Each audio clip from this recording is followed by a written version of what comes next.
Mike. Mike James, you're live before you're on chatting before I even click the button. How you doing, Mike? Hope you're well, mate. Don't know if it had come up that I was about to go live and Mike was bang straight in there. Let's just quickly check on, make sure it's working, and I can get a quick on YouTube. I can get a quick link out to the folks out there, and we're going to see, I think, something truly different tonight, guys.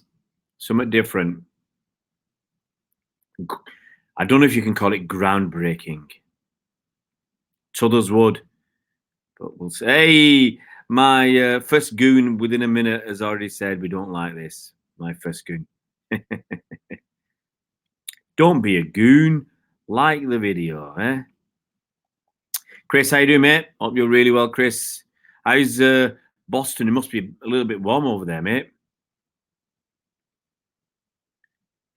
Let's just get a quick message out to the people in the Twitter land.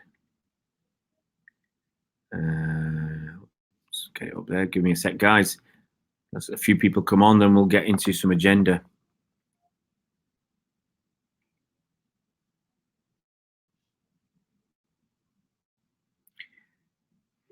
So how hot is it, Chris? Must be in the 30s.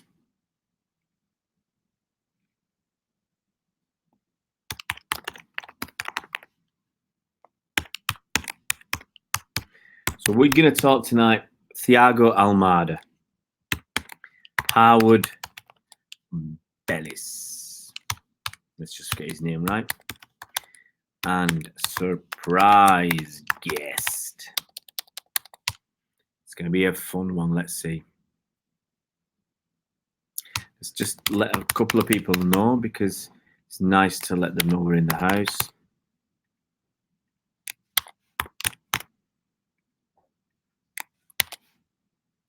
Let's get Cobby involved.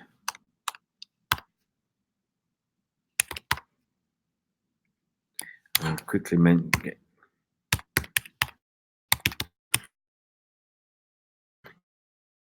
No, there we go. And just get a couple more people involved, and then we'll get cracking, guys. Right, let's have a look at the messages. Yeah, Chris is boiling. Hi, Ray. How you doing, mate? Good to see you. Mukund, hi. How you doing? Ziffo, how you? I'm all right, mate. I hope you guys are all right. We love the goons. They bring the view. Absolutely. Hi, Cole. I hope you're doing well, mate. It's quite funny with the goons, because they come on to give their negative, you know, their thumbs down, but I get an extra view, so it's nice. Huh? They contribute to my views. Yeah, Chris must be boiling. Hi, Mukund again. Hi, Cobby, you're on already. I will send you a message. 22 is night, Chris. I mean, it's going to be 30. Is it 30 degrees in London tomorrow? 40 in Paris? It's bonkers. Cobby, when will the journalists stop their hit stories? Never. Some money out of it. If there was, you know, did they talk about, was it Leeds? Did Leeds have a dodgy sponsor or a dodgy owner or something? They had a dodgy deal somewhere. Few column inches and move on. They move on because there's no money in Leeds, really. So they move on to, sorry, I'll just move this one, areas where there's money. Yeah, it's going to be a hot one tomorrow, Mike. Get your Speedos on. Spencer's and Mark. Hi, mate. How you doing? Hope you're well. Vidya, how you doing? You're going to be back on Wednesday. Safe trip back, Chris. I mean, I've not been following Liverpool that much. Have you won a game on the preseason tour? How's it been? It'll be interesting to see your reaction to how Liverpool have played.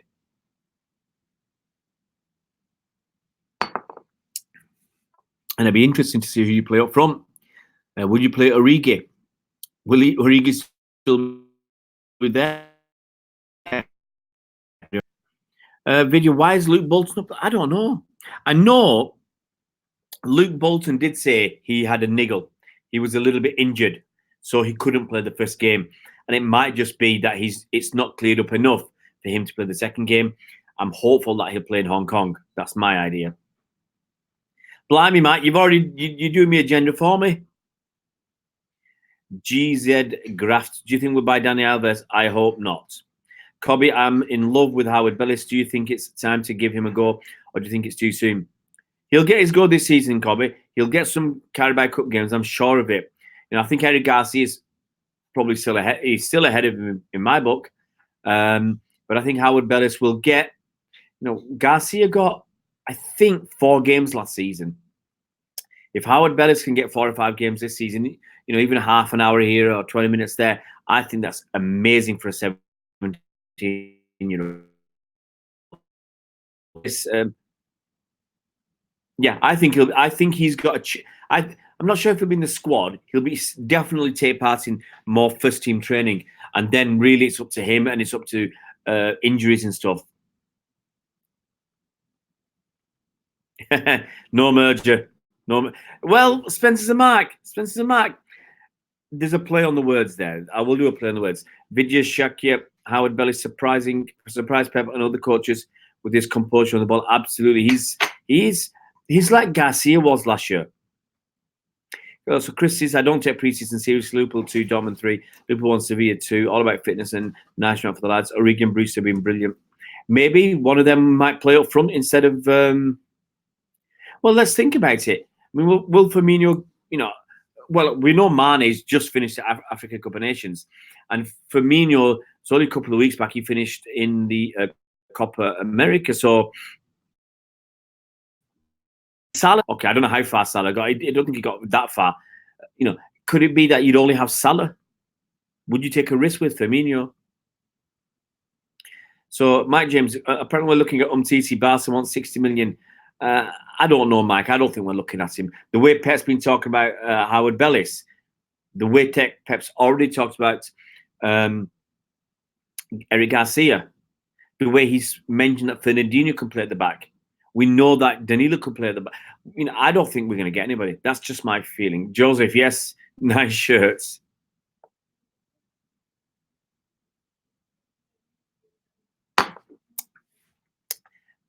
Football fan chat, I'll tell you who the surprise guest is if he actually comes online. He's not online. Spencer Max, I'll give you my email address, mate.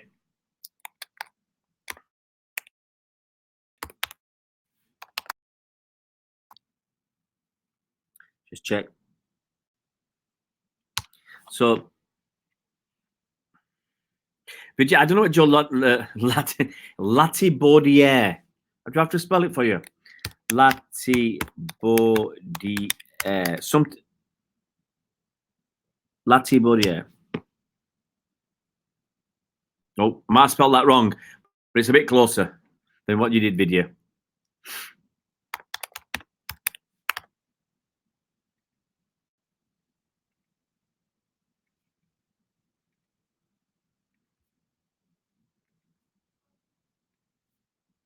Put his name up properly. Latibaudiere. Well, Bernard's not in the house. I need Bernard to be in the house. Yeah, Ray, I'm not worried about anything. Let's just... I'm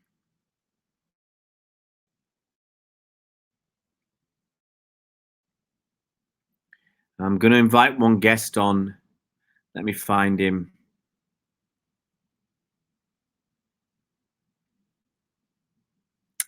Just give me a sec.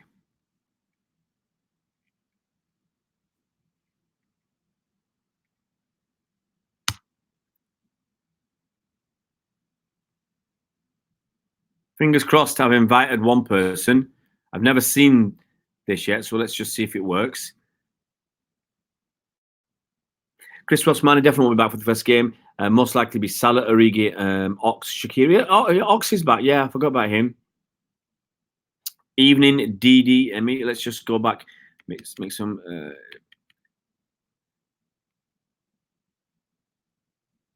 I'm not going to share my screen. You'll see all my stuff. I will not share the screen, mate. That's not going to happen.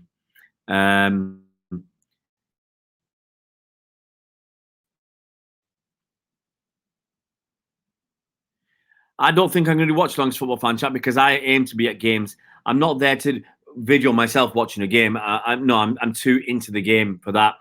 and I don't think it's going to go down well with the people around you at the grounds.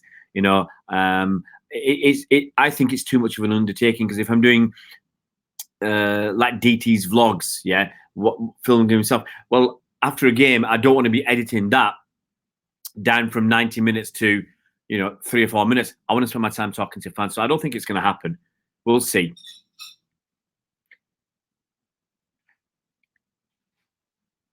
Yeah, well, football fan chat, it will happen. It will happen one day when I'm in London. Get your parents around. We'll do it. Don't need to bring me DBS. Bruce to play, but everybody seems to say he's done well. So the question is, I might as well ask the question, Chris, where will Bruce to play? Can he, if he plays a few games for Liverpool this season, how many is enough? Do you want to see him play up top, out wide? Let us know what you think about his qualities. Even though it's a Man City channel, we are interested in other teams and their players, especially from prospective challengers. Absolutely, Mukund. I want that chance to finish. We can arrange it in football fan chat. I'm in London right now. Yeah, I'm in London all week. I've not got a lot on. My kids are on courses this week. So basically, I'll tell you what, I'm free from probably 9:30 till 3:30. So I'm free during the day. Vidya, who'd my third choice? That's a tough. I might go with Grimmy because he's been at City longer. Football fan chat, just send me a message, mate. GZ Graphs, do you think Phil Foden's going to start this season, or do you think he's never going to go on loan? GZ Graphs, never. Phil Foden, I'm going to say Phil.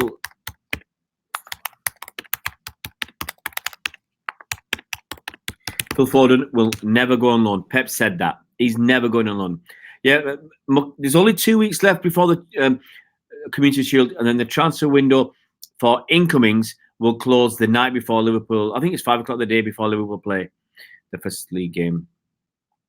For other games, I'm not. We'll see. We'll see football fan chat. I'm not keen on watching other people play other teams, but I might try it just to see if it's any good. But I'm not going to do. See, what I don't want to do is go down the higher tech route of green screens and everything else. That if I did, it'd just be for a laugh. I might do a watch along where you get some mates together and watch a game for a laugh. We'll see. Maybe a Champions League game. And it'd been great to do a watch along when Liverpool got beat 3-0 by Barcelona. So that's an idea. Remind me during the season. We'll see if we do it, because I'll forget. Hi, Original Gunner. Hope you're doing well, mate. Foden is going nowhere. Yep, that's it. I'm going to stick to for now. I'm going to stick to doing what I do. If I get a little bit of extra time, I might do other bits and pieces. Like tonight, if I can get tonight to work, the guy's not here, so I can't do anything. Well, we'll talk about it, football fan chat. Not here. We'll talk about it in private. We'll work something out. Absolutely, Cobby. That's my idea, Cobby. I don't think that's going to stop. I just need a couple of fans to have a chat with every game. That'll work. But pre-season is pre-season. I mean, it means nothing. We had a bad start where we had 2 days of delay on our travel. Then we turn up on Tuesday to play a game Wednesday. It's certainly not ideal. Not ideal at all. And Pep said we're trying to sleep. They got jet lag. It's not been a great start to pre-season. But when our first team is out, we look very good. Yeah, we look very good indeed. Vidya, I think Alex Garcia might stay next season as he looked. The problem is, Vidya, let me just tell you, the biggest thing to check, okay? I'm going to tell you about Alex Garcia now, because my feeling is he's going to go out on loan or be sold. It's my feeling. I'm just going to tell you for sure. Just give me a second.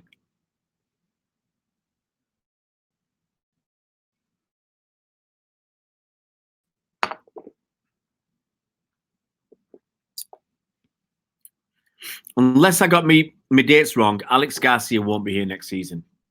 He'll be on loan or sold. That's my strong feeling. I might get it wrong. I'll have to do some bit more research, but that's my feeling.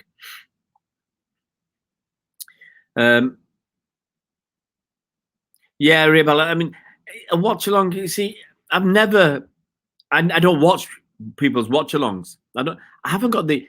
And to be honest, you guys don't see me sitting there slumped on my sofa watching a game of footy, and I can't sit still for 45 minutes. I've got to go to the loo, or I've got to get a drink, 2 or 3 drinks during a game. I can't sit around and watch a game of football for 45 minutes.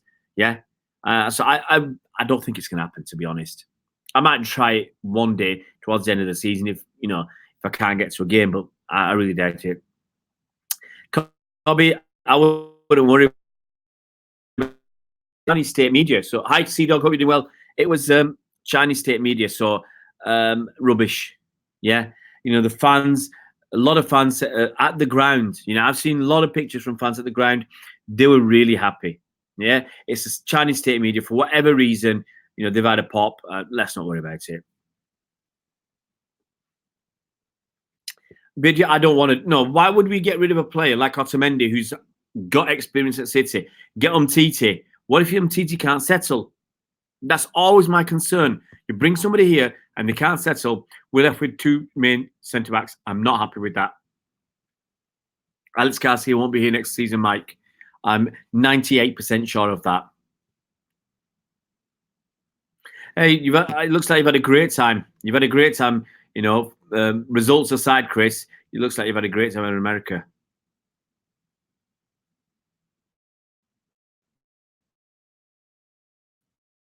Long. If we look like we're going to win, and if we're doing as well as the last 2 seasons on the pitch, we will just get it in the neck in the press. Everybody, they forgot. Yeah, absolutely. We're too. It's not our fault. Hi, Chris MNAK. Where are you from? Are you from Nigeria? Just a guess.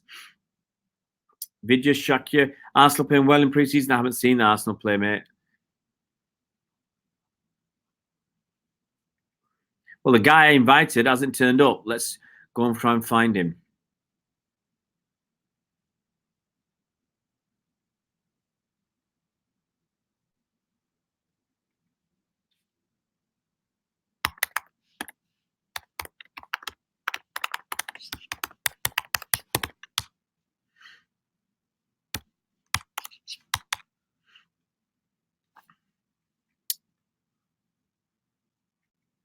Well, South Africa. All right, Chris. Hope you're well, mate.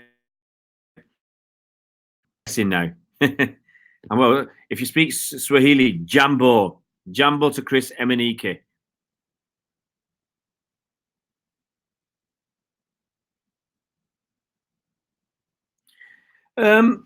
Sea-Dog, there is a rumor about. Let me do the Almada rumor then quickly. There's a talk of Almada City.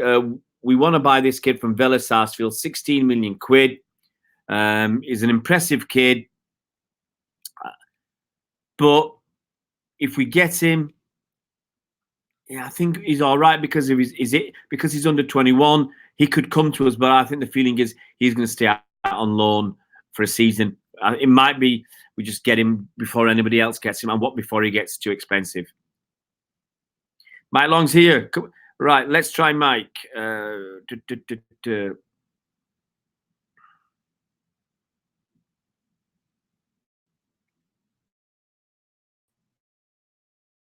some. So Bernard's not here, so I'd have liked to have got Bernard on, but Adri Benabi, he looks very, very good.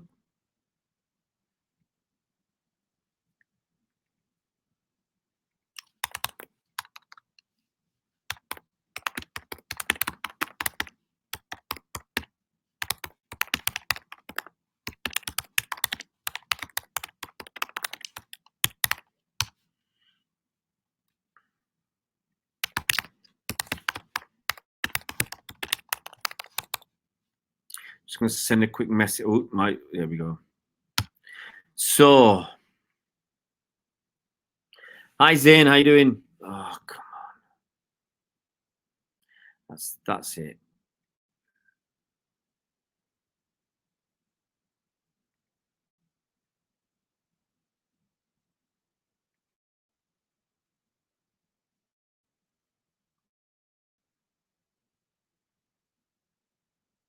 So, Chris, I'm hoping to get another forward in before the window. Yeah, you lost Sturridge. So for me, it does need to be pushed. I've got a lot of messages coming through, but not the one I'm looking for. Hi, English Mastiff. How you doing, mate? Rob Beard, it is the Invisible Man. The invite has been sent to the special guest, and the special guest hasn't arrived. I'm going to try again. Give me a sec. Just give me a sec. Let me get this email sent.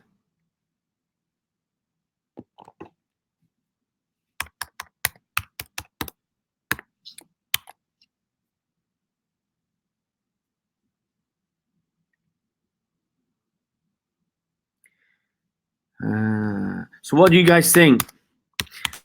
Taylor Bellis, do you think that 17-year-old is good enough? Do you want to take that risk and not to get any of the centre-backs? What do you reckon?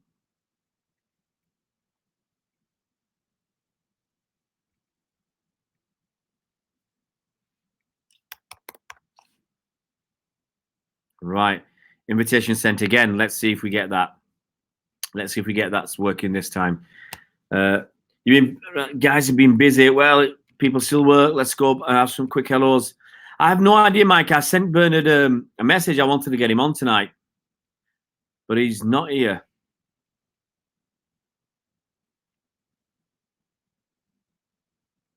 English Mastiff, you've been working up. You've not been working too hard, mate. Bernardo Silva. I'm sorry, Mike. It's not Bernardo Silva. He's bottled it, Kaka-esque. I think he's not bottled it. Tried the link. We're not really here. Absolutely.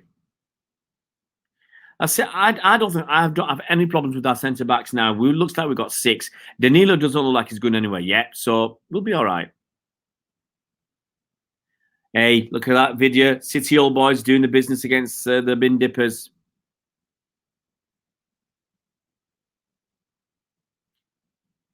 Let's see. Should look at a backup centre back. Well, original gunner, I said if we were going to get somebody, it's going to be somebody who's not going to play that many games. How many backup centre backs are out there who are going to be happy playing about 15 games a season? It's going to be difficult. So, you know, Kompany was different. He was a City player, City man. He had his injuries, but he knew he was going to get a reasonable number of games. Would anybody want to come and do 15 games a season? I'm not so sure. I don't think so, Rob. I don't. You know, City. Khaldoon said we do our business early. Now, an all-time great, no matter how his career pans out for me. He's rebuilt 3 clubs from scratch whilst leaving a lasting impression. Yeah, but you know, the last 18 months he spent a lot of money. So for all his guff that you know he'd quit football if he had to spend that much money, and he'd not do it. He'd do it the right way. The last season, he spent the big money. He spent 400 million quid in 4 years. It's not as if he's done it on the cheap. The new guest has been handled by. I think Thomas Cook are going to get it in the neck all season long. Anything that goes wrong at City, we're going to blame Thomas Cook. I've been doing that straight away. We got Mangala. Mangala will have gone. We're not going to sign Mbappe unless we buy him and loan him out again. And you don't buy Mbappe to loan him out. Hi, Robert. How you doing, mate? Mike, is it a big season for John Stones? Absolutely, mate. Absolutely. In every season, look, it's a big season for everybody because you don't perform, you're out, ski. You're right. You know, there's somebody else waiting to come in. Video.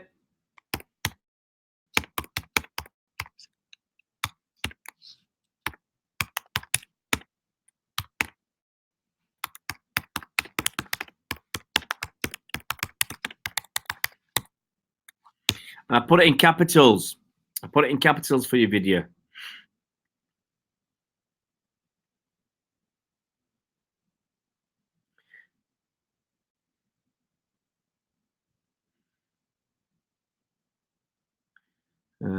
Gordon, Mangala's Mangala won't get in because we've got 17 non-homegrown. There's no space for Mangala. I agree, English Mastiff. I absolutely agree with you, English Mastiff, that we do need, that we don't really need anybody. Let's get something sent.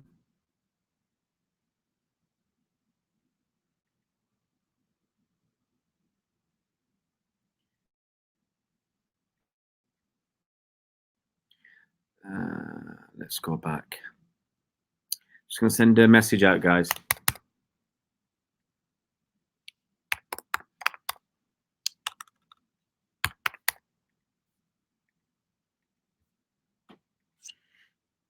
Just want to see if this works, because for some reason it's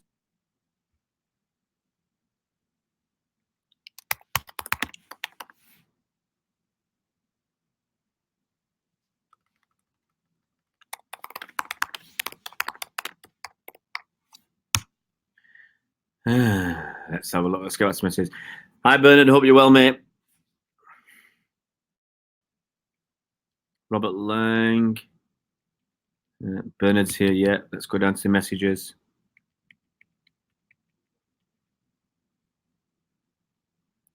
Well, it's only me at the moment, just waiting for a couple of people to come on. So, guys, check your inboxes. There's a couple of guys I've sent invites to. Yeah, Vijay, it would be absolutely daft. I'm surprised. You know, we thought we'd extend his contract to sell him, and if we have to get rid of him on a free or pay half his wages while we send him somewhere else, absolutely daft. But hey, you make mistakes. Bernard's not coming on tonight. Is anybody coming on? Well, I thought we were going to have something crazy tonight.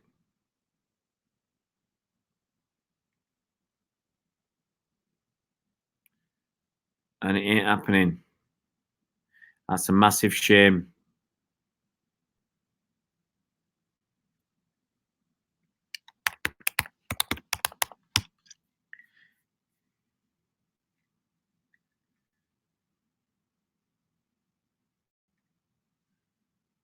Well, let's keep chatting then. Looks like none of my two guests are coming on.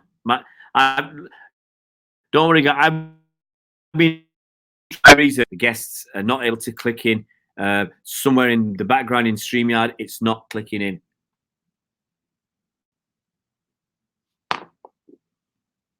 Mukund, please.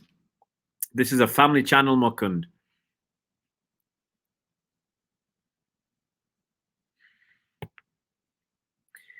Yeah, sorry guys. I natural logarithm. How you doing, mate? I'm really sorry. I was hoping to get two guests on tonight, and for whatever reason, it didn't happen. Links have been sent, but I'm just getting a reply that it's just a loading message. It's not working. So sorry, guys. That's an absolute. It's a bummer, because I thought it was going to be another special night. Well, the two guests would have been Bernard and Mike Long. Mike Long is in the house, guys. You know, a late 40s guy, big City fan from Ireland, growing up at a time when City were crap. I know the feeling, Mike. Going to school where most of your mates were Reds, either of a Man United or a Liverpool persuasion. And they used, even some Arsenal fans, they used to take the mick out of us all the time in a big way. And it was never fun. Wow. Oh, my missus made me this lemon tea. It's not my cup of tea, so to speak. Nasrik Abdi, if Tottenham don't win a trophy, it's a failure, in my opinion. Well, it's funny, you know. Apparently, Pochettino said if they'd won the Champions League, he'd have left. He'd have left Spurs if they won the Champions League. If they don't win, look, let's be honest, it's very, very difficult for Tottenham to win a trophy. To say that'd be a failure for Pochettino, I don't think so, because that's doing a disservice to what he's achieved and what City are. Yeah. So for Pochettino to win the league, he's got to be breaking the bank to get 9,800 points. Not many teams have got even 90. So, it's a City just a level above. To win a cup, still very difficult. So I don't think you can really criticise Pochettino. I think he's done pretty well. Well, this is served hot, mate. This an English Mastiff, and it's not nice. Oh, Football Fan Chat, I've sent the link again. Don't worry, mate. I do try. I don't think Bernard wants to come on now, but Mike keeps saying loading for him. I've sent it in 2 different formats to work. It's just the way it is. Well, Chris, that's really all they can hope for. I think they are knocking on the door. They're knocking on the door. Like the Champions League, they're knocking on the door. They got a final this season. Other cups, they've been knocking on the door, getting to the semis or quarters. I think they'll follow the lines. Soon they'll get to another final. And yeah, you get to a final, you've got a chance of winning it.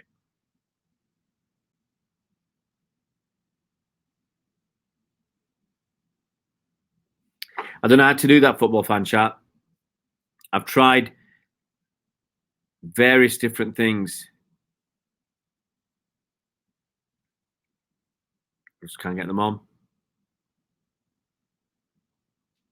Now, I've done the invitation and it's not working. It's not working at all. So I've tried the MCFC. I love the Blues. Manx, great people for City. 1975. Wow. 1975. So about a similar time to me. I think I was about 73 off the top of my head. I was about 5 to 6 years old.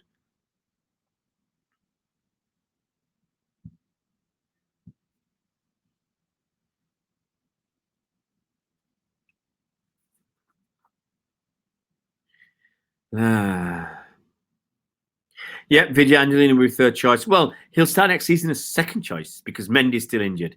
But as soon as Mendy's back, I think Angelino will be. Look, I'm not worried about Angelino being 3rd choice, to be honest. Absolutely, it's another one. He's a young kid. He'll just take a bit of time. So the only message I get, let's have a look. What you're entering a broadcast studio, and it says loading, and it never loads. There's no other way that I can do Football Fan Chat. Yes, here we go. Bernard's on. Let's get Bernard on.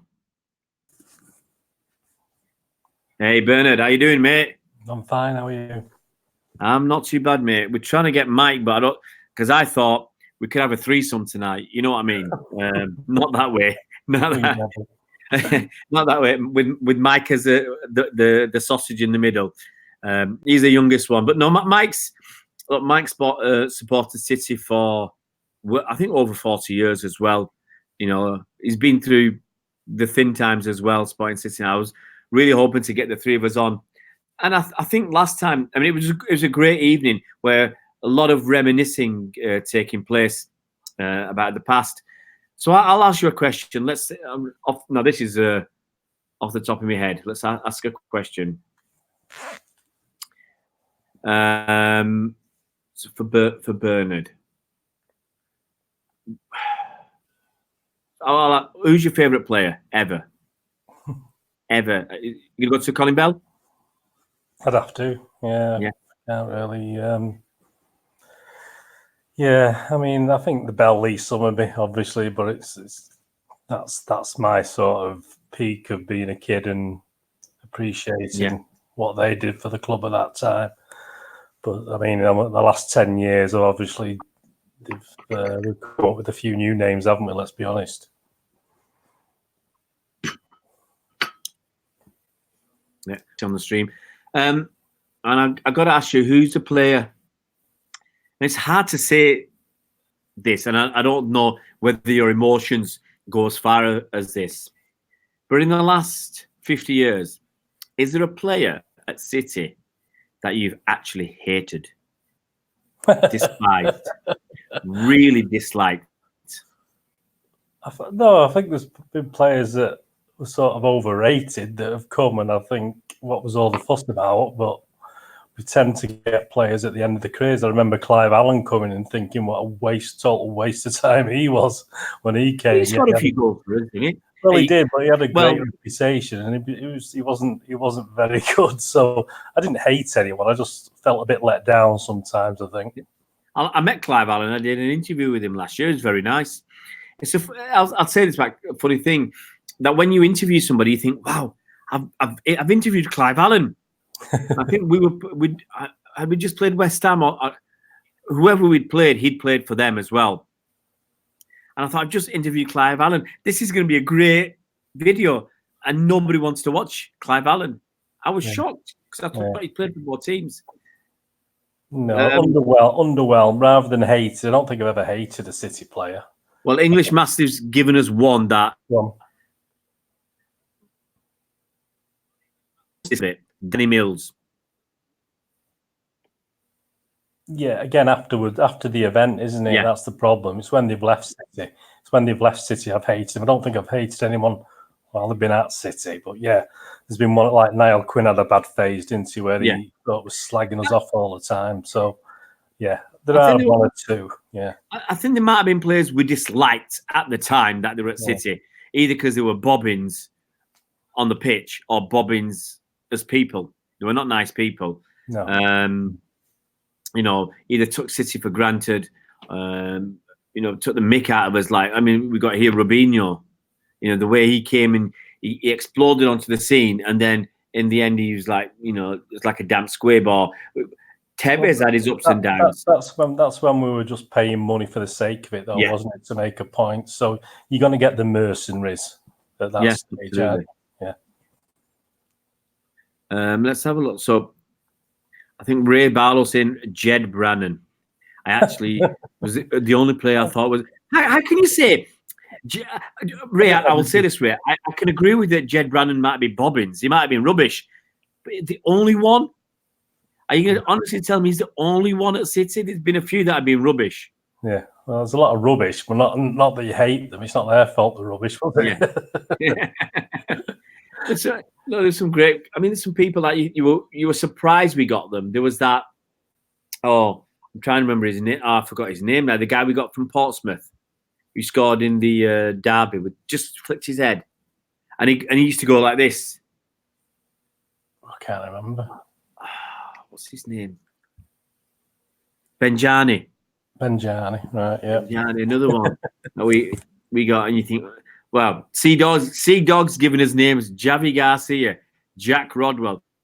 But I didn't hate them. I didn't hate them. Tevez was the thing about Tevez was he gave you everything on the pitch. If you managed to get him on the pitch, he'd give you everything. He'd fly over. My son Mark, Tevez. If you mention Tevez to him, he hates him. He does hate him because how he treated City. You know, he totally went. And I said, well, yeah, but when he's on the pitch, at least he does it for us. But he just fell out with him when we had that trouble with him. He just said that was it now. So, yeah, if you said to my Mark, if you hate a player, it'd be Tevez. He'd say Tevez. Wow. That's the thing. The one thing that I remember a lot about Tevez, he'd fly over during the night or something. I think he'd even land in the morning and play a game in the afternoon. And there'd be nothing wrong with him. He'd be buzzing. He'd be at it. You know, it's unbelievable. Let's have a look. Joe, Robert Lang is mentioning Joe. Joe was a flop. I didn't hate him. No. I just thought. But the players I wanted did you like when Fowler came? I wanted to dislike him, but how could you? You couldn't dislike him. You couldn't. Because of who he was. I sort of quite liked him while he was there for how many 10 or 15 games or whatever he played. I can't remember. Apart from that penalty miss in the last game of the season when we could have got in Europe. But he was someone I didn't want to like, but obviously I did. And Schmeichel as well. I didn't particularly want to like Schmeichel, but he did the job, didn't he? He did. Yeah, he did the job. Even I'm not going to go as far as Kanchelskis, but the people did the jobs. Andy Cole, when he came, I didn't dislike him. You know, you were not happy in some respects that he'd come from United, but we weren't great at the time. So you're actually quite happy that you'd got somebody. I mean, it is like that where we were happy to get some of their dregs because they were better than what we had already. Yeah. But did you used to do like I did 10 or 15, or at least 10 years ago?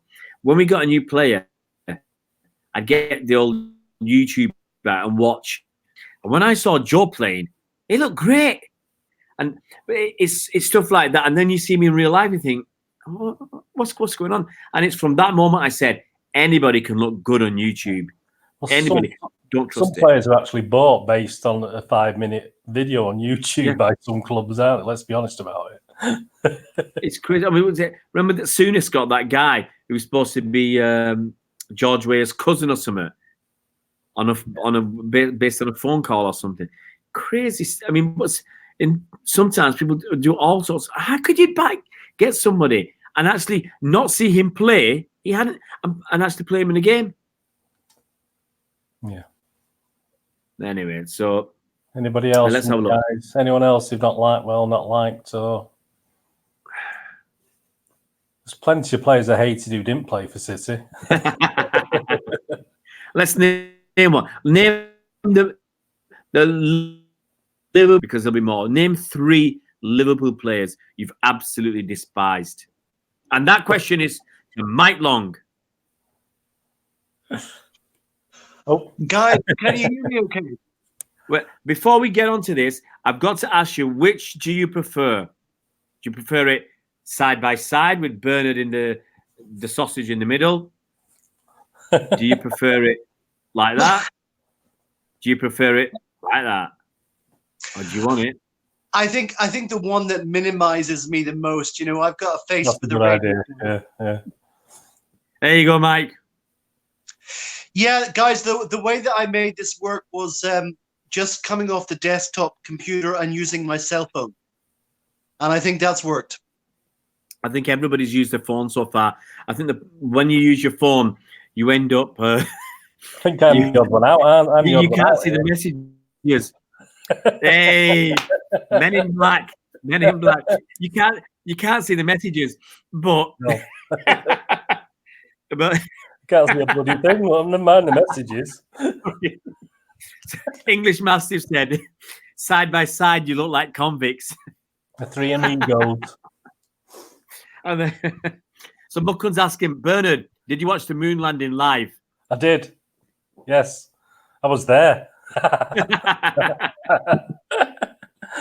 fell off the bottom step.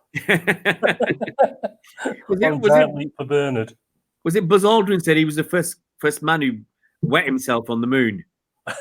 Probably.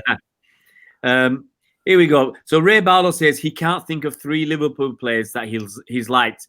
So let's flip it on its head. We'll start with Mike. Can you give me 1 Liverpool player you've despised, hated, with a passion? Yeah, I think, when I was growing up as a kid in the 1970s, we were usually getting beaten 3 or 4-0 always by Liverpool. And the one that I hated the most was Dalglish, because when we were kids playing soccer, football behind our houses, every time one of those little buggers scored, they would scream out Dalglish. And on the few occasions that I scored, I would shout out Peter Barnes, but nobody knew who Peter Barnes was. Gordon Brown. It's definitely got to be Dalglish, guys. For me. So there's one. Dalglish is in the house. Gordon Brown says McManaman is hated now. English Massive hasn't got a nice word to say for Peter Beardsley. And Original Gunner saying Bernard is funny. English Massive saying Fowler wasn't bad. So Bernard, you've had a bit of time to think. Can you think of a Liverpool player you've really hated? I'm going to shock you here a little bit, because to be honest with you, up to the last few years, I've never really disliked Liverpool players that much, because they were the ones that used to, a lot of this, in my youth, used to stop United winning things. Yeah, so I was pretty chuffed, to be honest with you, that they were about. So I never really disliked anybody of theirs. Even now, there's no one on your list. No, I just hate the fans. But the players, not particularly. No. Okay, so then I'll have a pop. Manaman is up there just because his whiny voice now, and the fact that he played for City, but he doesn't like City at all, and you know, you feel like City could be playing anybody, and Manaman would want us to lose, even though he played for us. And sometimes you feel that way with Niall Quinn as well. Yeah. Carragher. About Carragher is obviously another one. Oh, Carragher's very high up my list. Yeah, Carragher very high. But I'm also considering one of the top 3 defenders in the world, like Lovren, just because of his mouth. Carragher's got to be high up there. Virgil van Dijk hasn't been there long enough for me to hate him as much as Carragher. So that's my shout, Carragher. And I'm going to give Mike. Guys, you haven't mentioned John Aldridge, because he's the one that's slagging us off all the time in the newspapers and bigging Liverpool up. Well, we wanted 3. Bernard gave us none, so I was going to go back to you and let you give us one more. And your vote is John Aldridge. I'm a closet Liverpool fan. So it's got to be Dalglish, Aldridge, and it's got to be Steve McMoneyman, Mr. Point-a-lot. Yeah. Spencer Mark says Jason McAteer, but I think McAteer is just stupid. Whereas the others, you think Jason Mack is a bit stupid. Whereas the others, they just, for whatever. McAteer hasn't got 2 brain cells to rub together. Let's have a look what other people are saying. Best guess we've had at City was Ian Bishop. We've had Shanks. Didn't we have Shankly? Did Shankly? Who's played for us? Liverpool players that played for City. Liverpool managers. Paisley? I think Paisley. I'm trying to remember. That's a very good question, actually. I can't think of that many. Keegan. I like Keegan. Steve McMahon. I like Steve McMahon. Yeah, Steve McMahon. Yeah. Couldn't hit a barn door, could he, when he played for us? Apart from Steve McMahon, can you think of another Liverpool player that played for City? Well, there used to be quite a few, Did Joe Fagan play for us? Fagan, that sounds familiar. To remember. Yeah. The guys can look on Google. Guys, we need Colin Savage here. He's old, as old as Moses. He could know that. Who's that? Colin. Oh, Colin would know. Colin Savage. Colin Savage would know the answer, wouldn't he? I'm going to give you some names now. Just give me a few seconds. You guys have a quick chin wag, and I'll give you a name. See, people don't know. I'll give you some names, okay, of people who played for us that you might not have heard of. Joe Fagan, he played for City. Yeah. Don Revie or Don Revie. Oh, yeah, we know that. Revie, Don Revie, of course. Yep. FA Cup final hero. Yeah. So it was Fagan, and I think that's it. Before the guys say anything, I actually didn't see Don Revie play for us. Before anyone says anything, I'm not that old that I saw Don Revie play. Ray, you are the king of Google. You're finding this out on Google, aren't you? Yeah, I'm having a quick shift on Google, but I can't find some of the obviously Matt Busby from United played for City. People forget that, and he didn't play a little bit. He played 8 seasons at City. 227 games. Mm-hmm. It's so easy for people. I'm not looking at all the names. I'm just looking at a few names just to pick out, 1 or 2 major players for City in the past. There'll be others there that obviously I've not looked on my. One of the problems with Wikipedia, they have lots of different lists, and it's hard to find everybody. But I think most people would think of Steve McManaman and Steve McMahon. Peter Beardsley, maybe? Peter Beardsley played for us, yeah. Obviously, Sterling, Bellamy, Milner. These are Didi Hamann. Oh, Didi Hamann. Oh, no. Legend. Here's that. So Muckland's asking Mike to play the guitar. Not tonight. Anelka played for both. I'm just looking at what other people have said. People said Anelka. Steve Redmond. Don't remember Did him he play at for Liverpool. Liverpool, Redmond? I can't remember. He was a Scouser, but he didn't play for Liverpool, did he? Steve Redmond? I don't know. No, I don't think I thought he was in our youth team. I thought he came up through our youth ranks. Don't know. I'll give you some names then. Let's have a quick look because now I'm on Google. Obviously, we've had Robbie Fowler, Craig Bellamy. I'm just looking at one particular list. David James. Yeah, Jambo James. So who else? There must be. Look, in times gone by, there'll be loads of people. We just can't. You know, some of us are too young to remember. That's true. Like me, yeah. But I think we've probably got most of the ones in recent times. But I will give you a couple more names. I'm now on the Times' website. Nigel Clough. Oh yeah.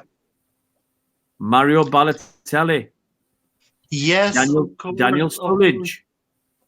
What was it? Daniel Sturridge, yeah. Albert Riera. I thought it was from Liverpool to us as opposed to us to Liverpool.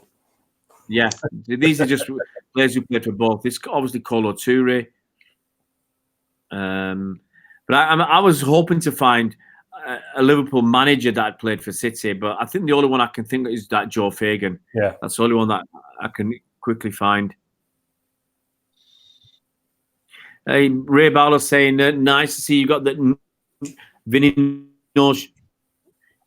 no shirt on. I think it's no shoot on, no shoot shirt.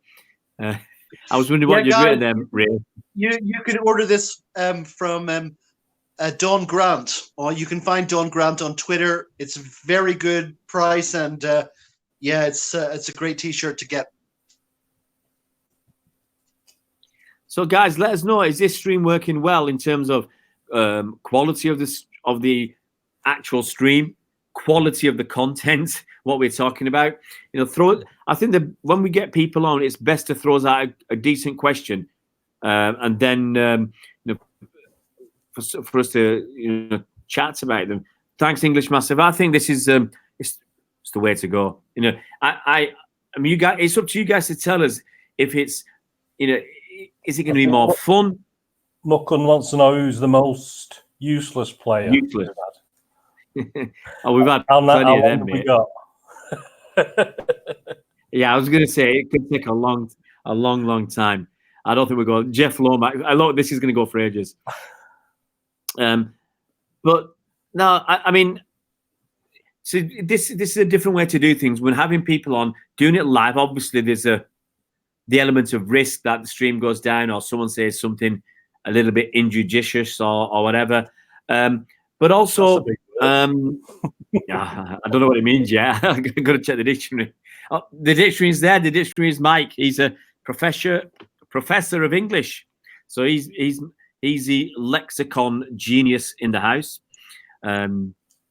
He's the word twisterer. So Collie's asking, most memorable game you went to and why? Oh, I think for me, I left the UK at a kind of an early age. So for me, it would have been the I don't remember, guys. My memory is so bad. Either the quarterfinal or the semi-final of the 1981 FA Cup run. No. I'll tell you what it was. Do you remember? Do you remember the game against Everton in the 1981 Cup run where quarterfinal. Paul Power scored the goal? Yeah. Bernard, you remember that? Was that the quarterfinal or the semi-final replay? Quarterfinal, yeah. Quarterfinal. Was that a replay? Main Road was a replay. We drew 2-2 at Everton. Yeah, that's the last game that I saw live before I, couldn't afford to go to games and cleared off to Japan. And that was an amazing night at Main Road. Amazing, the replay night. Yeah. Paul Power was a wonderful player. It's hard for me actually to envisage his best position. I know that a lot of people say left back, but for a left back, he could get into very, very good scoring positions, couldn't he? Yeah, he was a utility player, wasn't he, rather than a left back? He was more midfield as well. Yeah. That I'm just looking up at that game against Everton in the replay, 11th of March 1981. Look at it. I mean, we won 3-1. We only had 52,500 people there. I mean, we've never had any fans. There's probably more than that. It was absolutely chocker that night. Well, if that was the time of Peter Swales, we probably had about 70,000 there. Yeah, it was unbelievable. So let's go. I don't think my feet touched the ground that night in the Kippax. They didn't. They just. It was just absolutely cram-packed. Let's give you some names then. I'm going to give you some names. Joe Corrigan. Oh yeah. Ray Ranson. Absolutely. These guys were all these guys were all posters on my bedroom wall. Bobby McDonald. Yeah, he was signed by was it John Bond? I don't know who signed him. Yeah. He played. He came in 1980, so it might have been John Bond in 1980. John Bond. No, the thing is, John Bond brought in 3 Scotsmen and Bobby McDonald, Tommy Hutchison, and Jerry Gow. There you go. And he brought those guys in to augment Malcolm Allison's kids. And if you remember, Malcolm Allison tossed out all our heroes, Dave Watson and Asa Hartford, Peter Barnes, and he basically wanted to show everyone that he could win something with kids. Yeah. But when that failed, of course, John Bond came in and he saw the potential of these kids. But he decided to augment that youth with 3 or 4, veterans. And those 3 Scots guys, those were the ones he brought in. Well, Jerry, so we had Jerry Bobby Gow, McDonald. Jerry Gow, when I went to Wembley, he's the only time I actually made a banner for Wembley in 81. Jerry Gow. It was Jerry Gow eats a cockerel and 3 shredded wheats. It took me weeks. So that's the only time, the last time I ever did it. Well, that was the only time I ever did it. I'll go through the rest of that team. We've got Nicky Reed, Paul Power. Yeah, very, very good fullback. Yeah. Tommy Caton. He unfortunately, now Tommy Caton is one of my big heroes, Ray, but unfortunately, he went on after City to Arsenal and he actually drank himself to death. Yeah. He actually died from alcohol poisoning. Real shame. We had Dennis Stewart, Jerry Gow. Yeah. Steve McKenzie. What a goal he scored in the replay, guys. Yeah. Tommy number 11, Keanu Reeves. Keanu Reeves. Kevin Reeves, who was signed by John Bond from Norwich, actually, at that time. Yeah. Did you say Roger Palmer?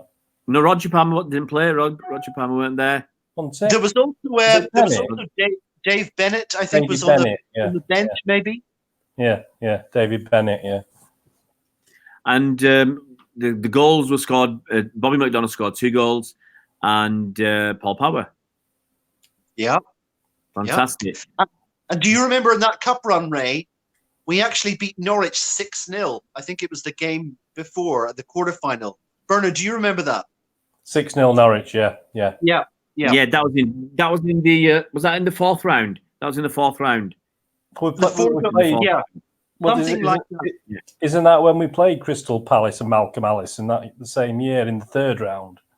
That's right. Just trying to look. And that whole whole transition from John Bond to Malcolm Allison, you can catch that on YouTube. There's a wonderful 6-part documentary. Called City.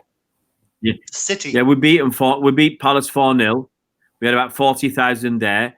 Look at this cup run. We beat Palace 4-0. Yeah, with about 40,000.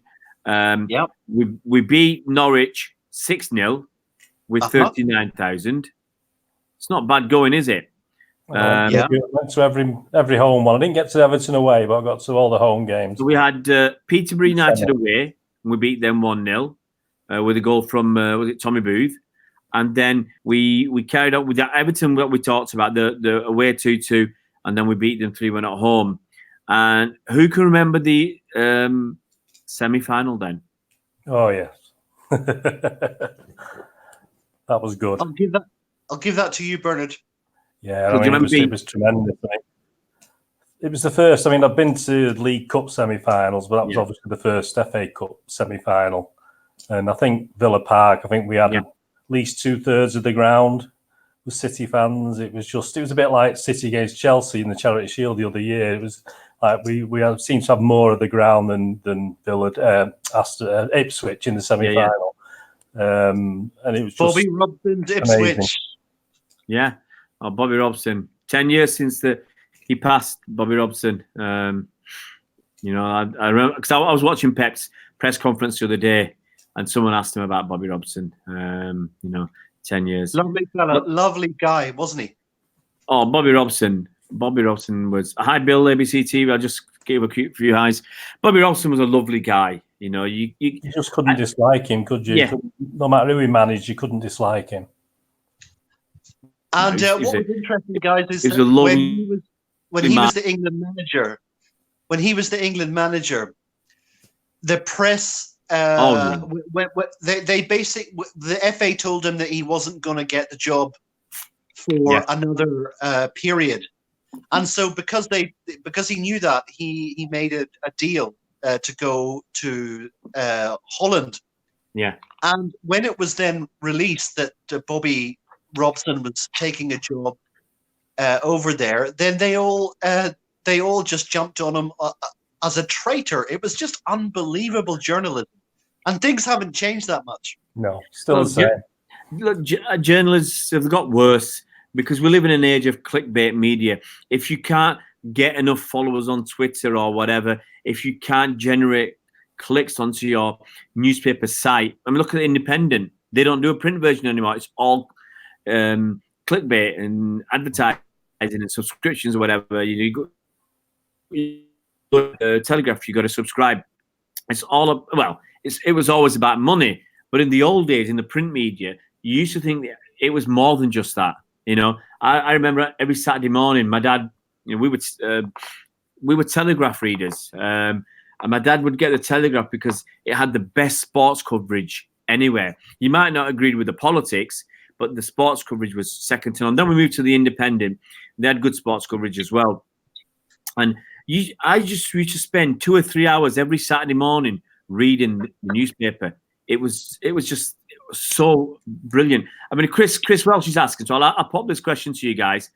If there's any Liverpool player right now that you'd take from their team, who would it be and why? Virgil van Dijk. Agree. Now, Ray, do you remember in the early stages of the Bolt from the Blue podcast when we used to have Walter Smith on, you know, and he made a very important point, and he said, do you remember when we sent scouts up to Celtic and and they looked at that Celtic backline, and who did they choose for us? Do you remember, Ray? Well, we had, what's his name there? The guy who went to Lyon.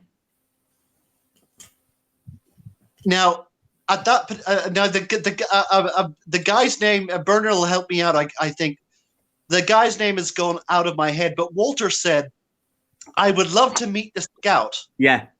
That chose the other centre back and ignored Virgil van Dijk. Well, no, he didn't ignore Virgil. It was Boyata, wasn't it? No.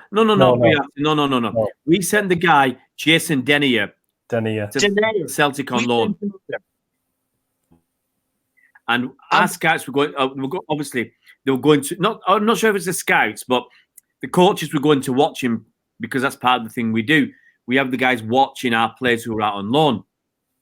And how come they couldn't notice that Virgil van Dijk was the real deal? And well, they thought he was too slow. That's what they said. I think they're too slow, to be quite honest.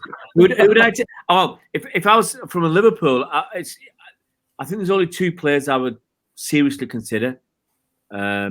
Liverpool fans tell me Alisson's better than Ederson. So No, have to consider not nonsense. City. that's a Nonsense. joke. Not the way we play. I mean, No. for us, our goal is the best. No other goalie would fit our scheme. I tell you who I think you might consider as well: the fullbacks, Trent Alexander-Arnold and Robertson. Maybe Robertson, because we've been struggling at left back.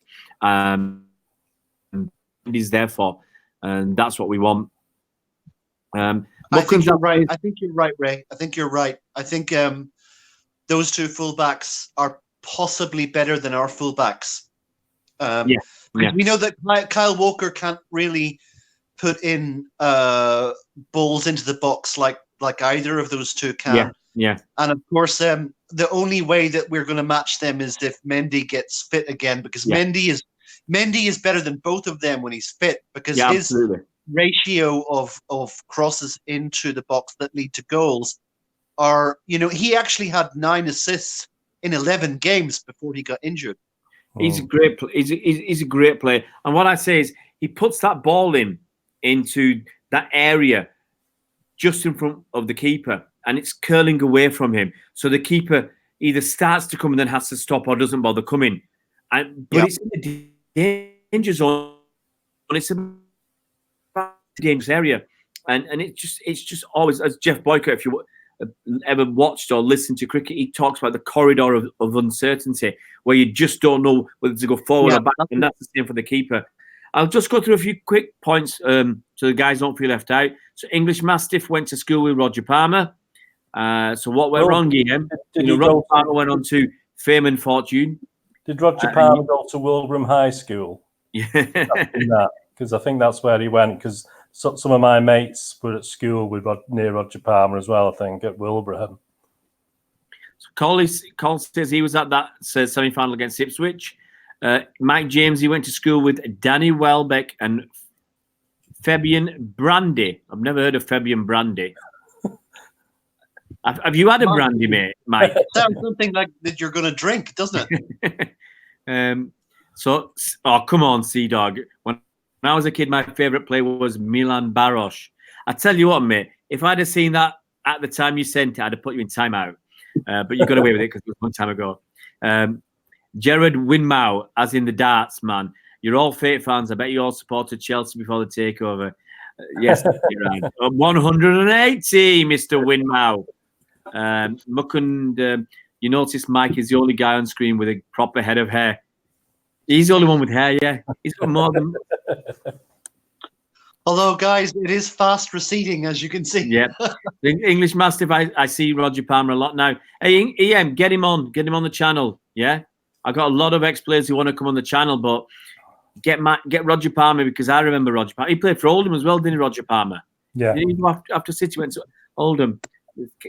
That all rings a bell. I always tell people, look, my recollection of the 80s is a bit hazy. I don't know why. 80s, I don't know why it's the 80s. Alcohol. You know? I'll tell you something about that, Ray, actually.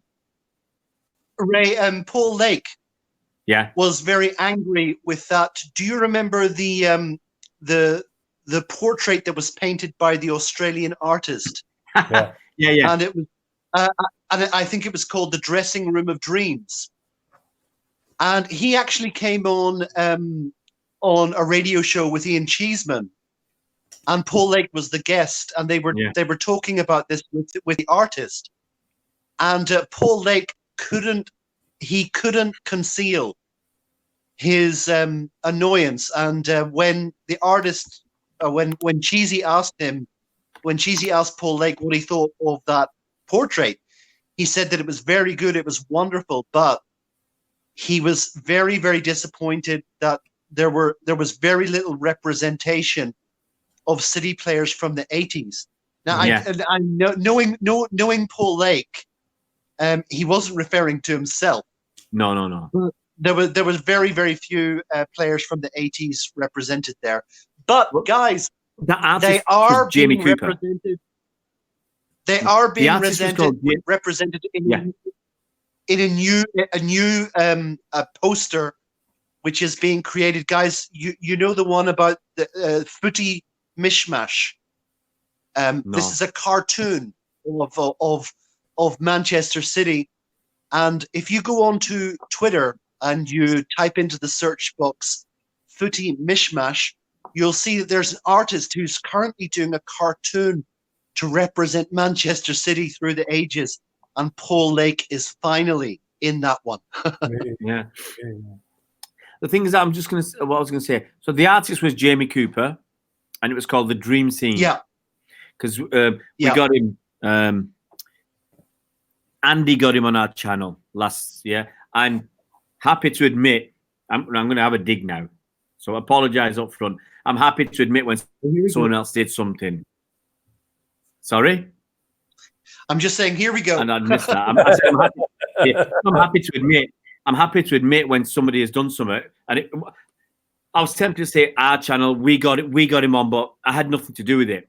So I had nothing to do with it. But I will say this, because I'm sure the goons aren't watching 1 hour, whatever it is, 1 hour, 11 minutes into this. So the goons have gone. So I'll say this, I'll whisper it, right? It won't get back to anybody. It won't get back to anybody. But there's a couple of times last season when Andy offered tickets to matches at the Etihad. And he said, I've got an adult ticket and a child's ticket and anybody can come. And I did think at the time, why can't you actually tell them the truth? Because they were my tickets. And I said, what? I said to him, can you find someone to, put tickets, my season cards, because believe it or not, Andy doesn't have a season card. He would go to matches on my tickets. So he'd put them out and he said, I've got these tickets available for this game. And he got so many nice comments and people following him and said, oh, that's a wonderful thing, what you're doing, mate. And I thought, just be honest about it. They weren't yours. Not that I'm bitter. I don't want to get that. I just want to get that odd things pop into your head every other day. And that popped into my head yesterday. Let's get back into football. I just want to get that in case the goons are still here. So Mukun's saying we're praising Liverpool players. Chris has done a good job. Robert Lang, do you think it's 4 trophies or a treble? Treble. I mean, it's a funny old thing because in other countries, something like Community Shield is considered a trophy because everybody had a chance to compete for it. It happens to be the only 2 teams. And to be honest, we should get the trophy by default. Because why are Liverpool there? Well, they won. They won now. Yeah, but in all fairness, Ray, City used to play in the Charity Shield in the 60s and 70s, and we didn't even win anything. We just got invited to it most of the time. Because we're a nice team, Bernard. We're a nice team. So Mike, let's have a look. EM says Roger Parr moved on to the same council estate in Sale 1972 from Moss Side. Mike James, Trinity High School in Hume. Danny Welbeck and Fabian Brandy. All right. Brandy didn't make it at United, but played for Swansea, Sheffield United, and Walsall. Mike's got a very good football knowledge. I'll give him that. Said it many times. Mukun said, I've seen them, the Footy Mishmash cartoon. It's amazing. English Mastiff, here's his question. Who was your best choice player to come through the academy over the time you've watched City? Wow. Paul Lake. Yep, I go for Paul Lake. Can't argue with that, really. In recent times, in the last 20 years, because some of these guys are only some of them about 18 years old. Foden. Yeah, it's obviously Foden. I think that was it. The 1986 FA Youth Cup winning team was packed with talent, wasn't it? Yeah, it was. Yeah, I think. But Foden, I think, he's on a different level. I think, Bernard, don't you think? I think if Foden makes it, he's a standout, isn't he, at the moment? But I think he has to make it. He hasn't made it yet. I think that's the key. No. He should make it, but if he makes it, that's the guy. If it wasn't for him, I'm just thinking of players I liked at the time. Obviously, Sean Wright-Phillips. Johnson had it all. Michael Johnson had it all. I like Stevie Redmond. I like Paul Mull. Probably Tommy Caton was a youth product, wasn't he, Bernard? He was, yeah. Tommy, he was about the same time, wasn't he? Or a similar time. He was one of my heroes. He was just gorgeous, and he was he was a blonde bombshell, wasn't he? And right. He had his I remember he had his afro, his big perm afro thing. Yeah. And if there are young City fans watching, you need to do some research about Tommy Caton. He was just wonderful. Hi, Abhiram. I'm just going to give some quick things. So Ray Barlow says Gary Flitcroft. I think Chris Welch's question will take us too long about would any City players get into the top greatest players in Premier League history. That's the kind of question where you need a lot of time to think. I think that would just be too much.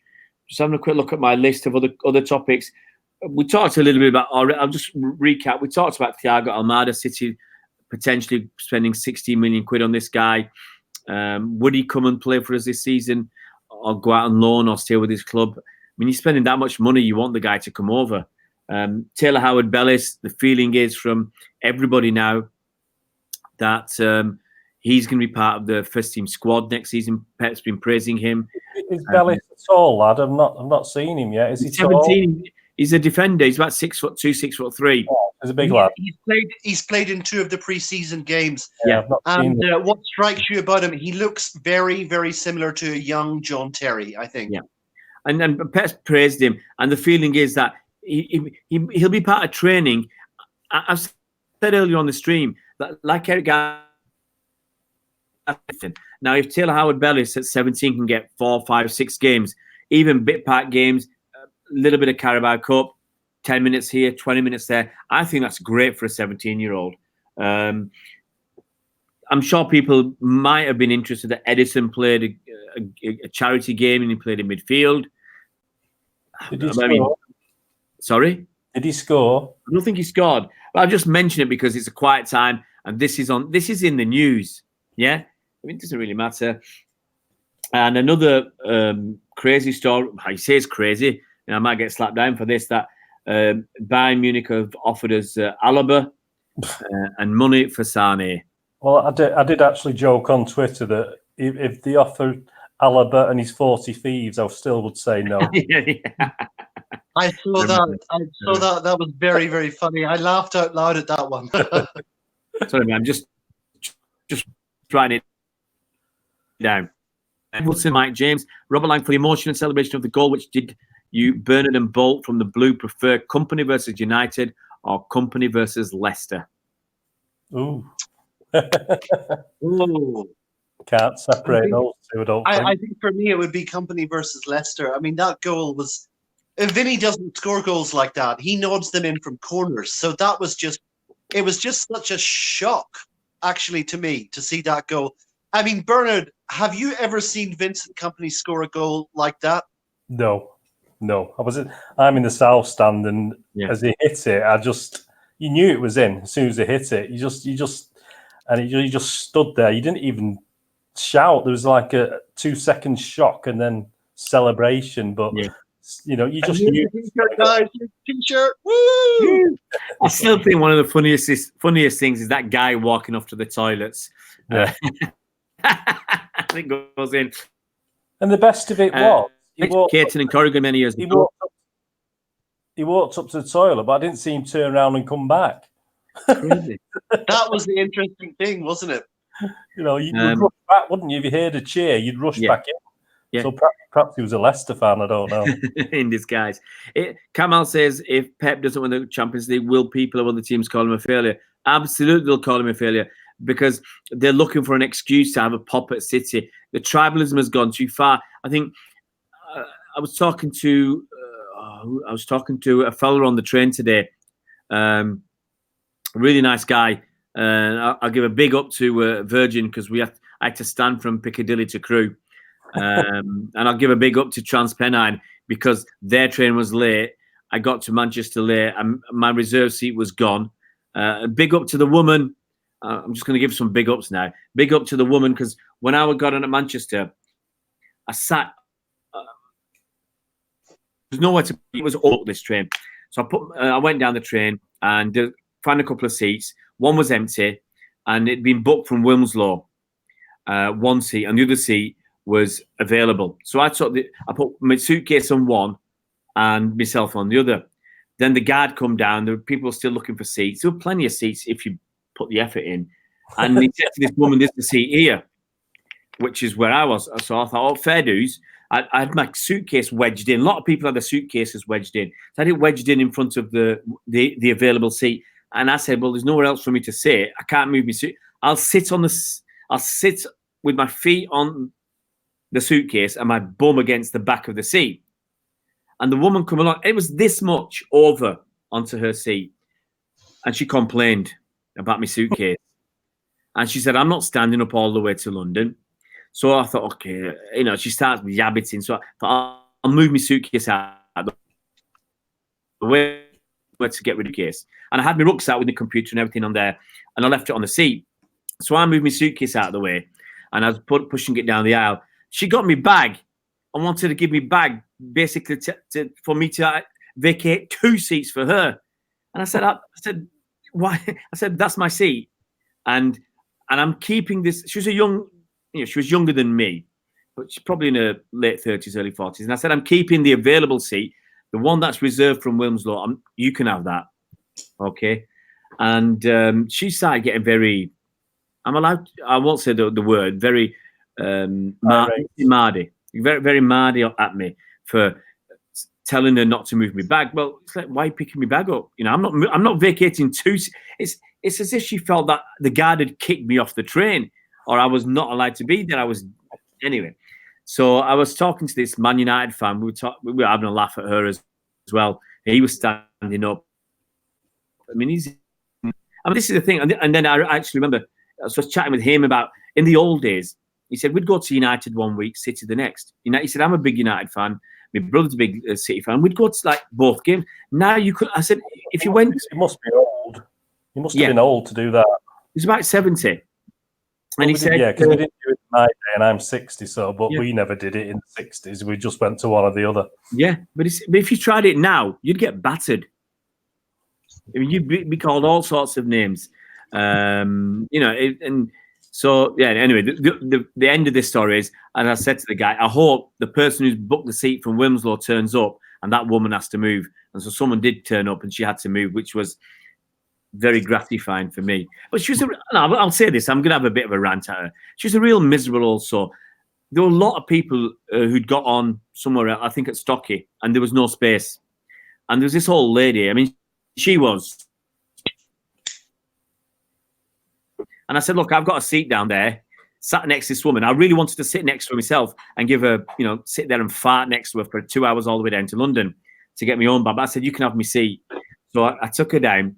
She got the seat and said, "I've my seat." The other woman, she wouldn't get up to let her. This woman was there. So you had the grandmother, the mother, and the daughter. And this woman would not get up to let one of the other people, who was still older than her, probably in her 50s, sit down next to her aged mother. That's the lovely kind of people occasionally you get on the train. Anyway, that's my rant over. Ray, do you know Ariel Castro from Man City, USA? No, I don't. But she's a big. She represents Manchester City in the United States, and she tweets a lot. I think that you do know her. She's a young blonde-haired lady. And, yeah, Ariella. No, sorry. It was your accent, Mike. I missed it. Yeah, I spoke to her very early on last season. Ariella, very early on last season. When you started describing her, I thought, yeah. I thought you were going to give me some joke about some fat woman or something and talking about this incident. I thought you were going to go on with that. Are we suddenly recognised when you said she was young and blonde? The reason I'm saying that is that if you remember on Carabao Cup final day, I went down on the train from Manchester to London. Yeah, and I was with Joni. You know Joni from Twitter. Yeah. And she is. I can't remember her Twitter name right now. Joni. I think she's Northern Northern Star. Girl. She's Yeah, Northern Star. And I think that was the first time that, I haven't been living in the UK since when I told you, and went into the toilet on the train, and of course there's this person speaking to you, a recorded message speaking to you. You guys who use the trains will know this, that when you press the button and the door closes, there's a female voice that is kind of soothing you and talking to you. And this shocked me. I mean, I hadn't experienced this before. And it was the same for Ariel. She was coming from the United States, and she just tweeted about that, I think 3 or 4 times, thinking, "What the hell is this? What's going on? Why am I being talking? Why is someone talking to me in the toilet?" The thing is, Mike, we all know. I'm sure we all know that when that voice came over while you were in the toilet, you thought you'd pulled. You thought you'd. Let's just go down some quick comments. So Chris Welch has gone. CMA up. You have a good evening. English Massive says sell Sane by Mbappe. Ray Barrow said Edison scored 2 goals. Spencer Marks says Clive Wilson, brilliant player for City. Jenny Sullivan's in the house. Sorry, it's taken me 8 minutes to answer you, Jenny. But Jenny's going to help us with that. Have you seen the video with Jenny? She's a big fan of the women's team, and she's going to be helping us out this season. That reminds me, I've got to call somebody tomorrow. We're just getting a group together, and I think I hope it's going to be a great something like this, where you got 2, 3, 4 people who go to the games, getting together to discuss the games afterwards. I think the fans will take to that the same way. I think people have enjoyed this. I think they'll take to that. I'm really looking forward to that. And Jenny has gone I think she's gone for the Vincent Kompany's goal against Leicester. English Master says, I was expecting him to pass that. I think he's talking about Vinny's goal. Mukun says Vinny's goal against Leicester. It was one of those moments that make you feel that it was just written in the stars. It was just meant to be for Vinny to win it for us. Mukun, big up the guy who gave Pep a lift after that parade. Yeah, the BBC cameraman who gave Pep a lift. English Mastiff, it was meant to be the Vinny goal. Kamal, has anyone seen the new City documentary yet? No, because I haven't got. I've got the CCTV app on my phone, but it won't pick up this thing yet.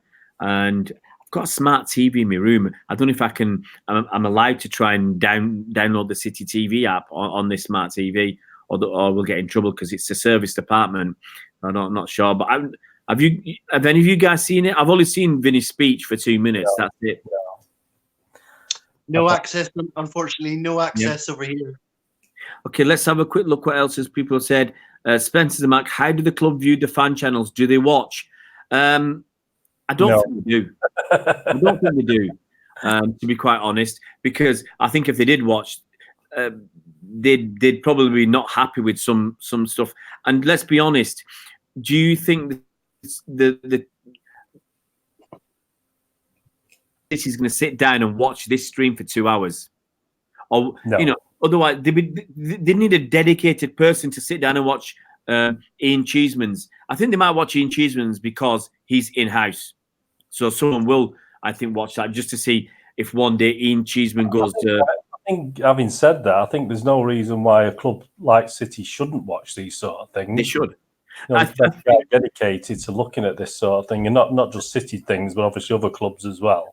I think when Blue Moon Rising was on, it was noticed because 2 of the guys, when Blue Moon Rising went down the toilet because they didn't get enough, they weren't getting any money, and the guy said, "Well, we're not doing it for free. We want to be paid," and there was no money.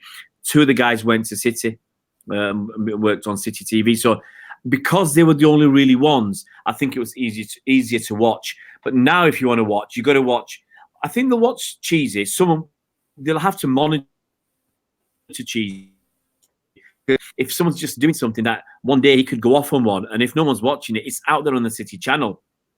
And that just reminds me of a story on Birmingham. I'll just quickly throw this in, but Birmingham Radio, they used to have. I think this is back in the 70s. They had these an Asian slot for about 2 hours or something, and it took them about 6 months to cotton on that what one of the guys was doing was because they didn't. No one ever said anything, and they didn't understand what they were saying. And I think it was a Sikh guy or a Pakistani guy, and he was just advertising for his shop. So they thought he was, he's playing a bit of music and he's chatting in between. But in between, he was doing adverts for his shop, and he'd been doing that for months before they found out. Mukun saying my TV is not smart enough. Ray Barlow said it's similar to All or Nothing. But what I was thinking about the fan channels, so I think they watch Cheesy because they have to. He's in-house. Somebody will watch that or monitor it. But they can't spend, let's say for 3 videos a week for about 15 minutes each. That's manageable if there's only one channel. But if there's 4 or 5 channels putting out 10 hours of content a day or 20 hours a week or whatever, do you really think City are going to pay somebody 30 grand a year just to watch that? I think they have to take notice. And then if they like an idea, just nick it, which I'm sure they would do. If they like this, something like, they will take this idea. So I think they'll watch bits and pieces, but they just cannot afford to have someone dedicated to do this. If you look at some of the, like today, I've done 90 minutes here. Sometimes last week, I do a video in the day and a couple of streams, and that might be 2 hours worth of content. And then someone else would do an hour's worth of content. Someone else would do 20 minutes. Cheesy might do a podcast. I mean, I listened to his today. That's an hour. Do they go and listen to all the podcasts? No, it's not of any great interest to him, I don't think. Well, sorry, little fans like to do. There's some fans like. I will say something about Ian Cheeseman because I did a pod with him. I was in Manchester at the time that I was over with Ray watching the 6-0 win against Chelsea and also the Carabao Cup final. And guys, I was just in a coffee shop, sitting having a cup of coffee, and I put a tweet out, and I just said, guys, I'm just here in the Ardale Centre, I think I was at the time. I'm not sure if that's exactly correct, but if there's anybody out there that wants to come and chat about City, I'm here. I'm going to be here for 3 days. I'm from South Korea. And within about half an hour, I got a message from Ian, and he said, Mike, if you are available tonight, come and come on the pod. And I was just totally taken aback by that because, of course, Ian Cheeseman is one of my great heroes, one of everyone's heroes. He's been a City fan since 1970 when he was a 10-year-old. And a lot of people don't know about Ian Cheeseman. When he was a kid, he actually used to sell sandwiches on trains to be able to get to City away games. That's how dedicated he was. That's the way to do it. So he contacted me, and I was very curious about what was going to happen next. So I said, okay, I'm desperate to do this, Ian. Like, tell me, what should I do? And they actually do the pods in a hotel, which is quite close to Ancoats. And I didn't know where this hotel was, so I decided the best thing to do was just to get a taxi. And I gave the address to the taxi driver. It took me right there, went into the lobby of this hotel. And as soon as I walked in there, I just walked up to the reception and I said, yeah, I'm here to meet Ian Cheeseman. And they just said to me, okay, he's on the 4th floor or the 5th floor. I can't remember. And so I got into this elevator, went up to the 4th floor. The doors opened. And there he was. There was Ian Cheeseman, and there was the Prestwich Car Repairs. That's a lovely guy. Prestige Car Repairs. Get his name right. I beg your pardon. And there was also Harlan. And you know him. Don't You, Ray? And Yeah, because he there started was also, on TV for one episode. right, and he might have made a good choice there, Ray. But we can talk about that. But Yeah. But there was also a young lady there who was representing the women's team. Was that Emily? It wasn't Emily. No. It was. I've got to get her name right. I will get it right, but I'll put up a link at the end because she runs a site for Manchester City women's team, and we were just had a lovely time. Ian was an absolute gentleman. He was a lovely fella. He was very polite and gracious to everybody. And we all got our photos taken afterwards. And I've got to say that my respect for Ian Cheeseman, which was already quite high at that point, just went off the roof. He's a wonderful fella, a great man. And of course, he's trying to do something here which is not natural to him. You know, he was the BBC commentator on Radio Manchester for many, many years. So this is relatively new, I guess. And, you know, he's doing a great job. So I think that we have to doff our caps, Ray, a little bit to the dedication of Ian Cheeseman. Oh yeah, he's done 2,000 games. It's a lot of games. Let's go through some of these messages because otherwise people think, you know, we're 10 minutes behind the messages. But I'll go through them very quickly, guys. Spencer Demar, this is why I asked you about the club going away from the true fans. There is that feeling, and I've said it, other fans have said it, where the club are now cheerleader fans, the armchair fans, overseas fans, more than the local fans. They know they've got the local fans. They're not going to expand their organically the brand around Manchester or the UK exponentially. But in China and in Africa and in other places in Asia and America, they can. That's why we're touring in China. That's why we toured in China 3 years ago. That's why we toured in America for the last 2 years. There is that worry that money talks. I won't go into too much about the away tickets, but if you're paying, 10 grand a season for your tunnel club or whatever it is, you're going to get away tickets. And that's just the way it is. Money talks these days. Spencer at City are unapproachable and don't care about the real fans. I've got to be honest. I sent City a message last Friday, I think, Thursday or Friday. I sent them an email, maybe a day before that, asking them, which of their press officers I could contact, because as a broadcaster, I wanted to be able to ask them questions. And they said, this is, I wrote a couple of email addresses and said, this is the right, what they wrote back to me said, this is the one. We covered the men's and ladies, both from this press office. So I said, fine. They wrote to me, I'm sure it was within 20 minutes. They replied. I thought, well, this is going to be good. So on Friday, I think it was, or Thursday, when the news about the new away ticket situation came out, I wrote to them and said, can you put somebody up for me to talk to? I want to ask some questions. They've not replied. I wrote to them again tonight or today. They've still not replied. So they're like some of these journalists, yeah? When they think they've got a good point or it's an easy answer, let's do it quickly. And when it's a bit more difficult, they just run away. So anyway, let's go through some more of these.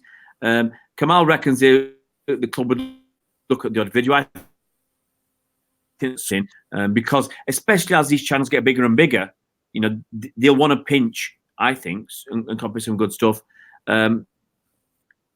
When City, this is what Spencer Mark says, when City make videos, they don't really represent the true fans that have been going for years, and indeed some presenters are Southerners. I mean, people complained about, was it Hugh Ferris, and his questioning of some of the players at the parade. They were not happy about that. I mean, he's I don't know what you guys got a good reputation, Hugh Ferris, I think. Sorry? He's been quite cheeky and sarcastic, I think, sometimes. Yeah. People have complained about that. Yeah. Do you guys think they should all be City fans? Is that the minimum requirement? I think Hugh Ferris is a very, very accomplished. He's got a lovely voice. He's a great presenter. But I think I've got no experience, Ray. I'll maybe just throw this over to Bernard. But I have read, because I do follow a lot of City blogs and things like that, and certain City fans have said that he has been less than charming about the club. I don't know, Bernard, what do you think about it? If you think about it, I mean, a really good presenter and someone who does this, it wouldn't matter who they supported. They do a professional job. And you don't let any personal element or anything come into it. And I think probably Hugh Ferris does tend to get some little digs in, which make you think, well, obviously he's not being professional. So at least if they're not City fans, get someone who's professional. Well, that's what I think. Be professional, or if you get a City fan, I think City fans would give a presenter who's a City fan, they'd cut them some slack.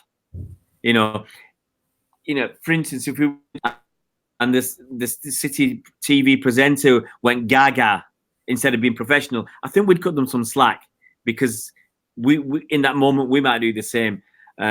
So I think you're right, Bernard. They're either going to be bang on professional or they're going to be a City fan. Ray, let's go through this. Ray, you know who my favorite presenter is, don't you? Well, thank you very much, Mike. Thank you. No, I mean I don't mean you, Ray. Of course, you're the best. But what I mean is the people, Natalie, the people who are outside the stadium. Natalie, it's got to be Natalie. She's our supermodel. She's gorgeous, and she is a bona fide City fan who's been going for years and years and years. And I think she's absolutely. I love Danny Jackson. But Natalie is just wonderful. I think she's fantastic. I'm in love, basically. You guys actually, I remember Ray. I remember you taking the piss, Ray, and saying that you promised me that you would get my program signed by Natalie, but it didn't happen on that day, did it?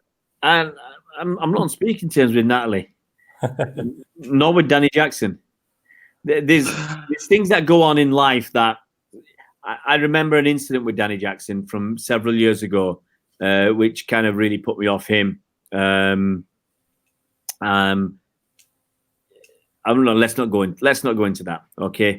What about Mike? Mike, who does it? The sausage guy. Mike.